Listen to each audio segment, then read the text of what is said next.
OBC नेते लक्ष्मण हाके आज बारामती तालुक्याच्या दौऱ्यावर आहेत।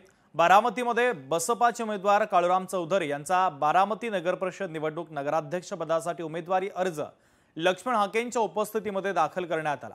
यावेळेस लक्ष्मण हाके यांच्यासोबत संवाद साधलाय लोकशाही मराठीचे प्रतिनिधी विकास कोकरे यांनी। पाहुयात। ओबीसी नेते लक्ष्मण हाके आज बारामती दौऱ्यावरती आहेत। बारामतीमधील बहुजन समाज पार्टीचे काळूराम चौधरी यांच्या नगराध्यक्ष पदाच्या उमेदवारीचा अर्ज भरण्यासाठी लक्ष्मण हाके आज बारामतीमध्ये दाखल झाले आहेत आणि या संदर्भात बातचीत करू आपल्यासोबत स्वतः लक्ष्मण हाके। सर, काय सांगाल, आज बारामतीमध्ये आलात, नेमकं काय प्रयोजन होतं? आज बहुजन समाज पार्टीच्या उमेदवाराचा अर्ज तुम्ही भरण्यासाठी दाखल झाला होता? नाही, काय एक बारामतीतला आजचा जो अर्ज भरलाय ही एक महाराष्ट्रामध्ये खरी क्रांती आहे। कारण दलितांकडं किंवा ओबीसींकडं जिथं ओबीसीची जागा राखीव तिथंच ओबीसी, जिथं एससी एसटी साठी राखीव तिथंच एससी एसटी। मग बाकीच्या ठिकाणी एक दलितांमधला ओबीसी मधला जर एखादा कार्यकर्ता निवडणूक खुल्या जागेवर लढतोय, खुल्या जागेवर जर चॅलेंज करतोय, आव्हान देतोय, निवडणूक लढतोय, हिंमत दाखवतोय, तर त्याच्या पाठीशी ठामपणे उभं राहायला पाहिजे।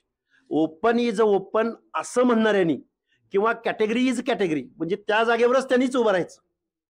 हे जे काही चुकीचा पायंडा या लोकशाहीमध्ये पाडला जातोय त्यांना सबक शिकवण्यासाठी, धडा शिकवण्यासाठी ओपन इज ओपन नाही, ओपन टू ऑल। ओपन मध्ये कुणीही उभं राहू शकलं पाहिजे, कुणीही लढलं पाहिजे। ती त्या संविधानाची ताकद आहे, ही एक क्रांती आहे आणि मी क्रांती म्हणून या उमेदवाराकडे पाहतोय। आज काळूराम चौधरी यांच्या उमेदवारीचा अर्ज त्यांच्या माध्यमातून भरलाय आणि ओरिजिनल जे ओबीसी आहेत, ओबीसी बांधवांना त्यांच्याकडून एक चांगलं आव्हान त्या ठिकाणी करण्यात आलंय। विकास कोकरे, लोकशाही मराठी, बारामती।